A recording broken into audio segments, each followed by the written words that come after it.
အခုဆိုလို့ရှိရင်နိုင်ငံကဆင်းရဲတယ်နိုင်ငံဆင်းရဲတာမဟုတ်ပါဘူးပြည်သူကဆင်းရဲတာပါတကယ်တော့နိုင်ငံကတော့ဆင်းရဲတာမဟုတ်ပါဘူးဒါဆိုတော့ဒါကျမအမြဲပဲဒီဟာကိုခွဲခြားပြီးတော့ပြောပါတယ်ပြည်သူဆင်းရဲတာနဲ့နိုင်ငံဆင်းရဲတာနဲ့ကျမတို့နိုင်ငံဟာကမ္ဘာတခြားနိုင်ငံတွေနဲ့ရှင်လိုက်လို့ရှိရင်တဘာဝတရားဇာတပစ္စည်းအများကြီးကျွယ်ဝတဲ့နိုင်ငံမှာဥပမာဆိုလို့ရှိရင်ကျမတို့ရဲ့တစ်တော်တွေပြုံးနေသွားတယ်နော်အင်မတန်မှကဘာနေပြီးတော့တံပိုးထားတဲ့ကျွန်းတစ်တော်တွေဆိုရင်တော်တော်များများဟာပြုံးနေသွားပြီပျောက်ကွယ်သွားပြီ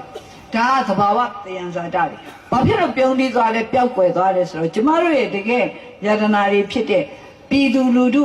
နိုင်ငံသူနိုင်ငံသားတွေအနေနဲ့ဒီတစ်တော်တွေကိုမကာကွယ်နိုင်ခဲ့လို့မစောင့်ရှောက်နိုင်ခဲ့လို့တချို့ကပြောမှာပေါ့ဒါကျွန်တော်တို့ကျမတို့နဲ့ဆိုင်တာမှမဟုတ်ပဲအစိုးရသူ့ဟာသူလုပ်ချင်တိုင်းလုပ်သွားတာဆိုဒါလည်းမှန်တော့မှန်ပါတယ်ဒါပေမဲ့လည်းပြည်သူပြည်သားတွေမှာလည်းတာဝန်ရှိတာပဲဒီအစိုးရဆိုတာလည်းဘယ်ထက်ကပေါက်ပွားလာလို့လဲပြည်သူပြည်သားတွေလည်းဟာပဲပေါက်ပွားလာတာပဲအဲ့တော့ကျွန်တော်တစ်ခါလေးစဉ်းစားကြည့်တယ်ဒီလိုတာဝန်မဲ့လုပ်တဲ့အာဏာရှိတဲ့လူတွေနေရာရှိတဲ့လူတွေ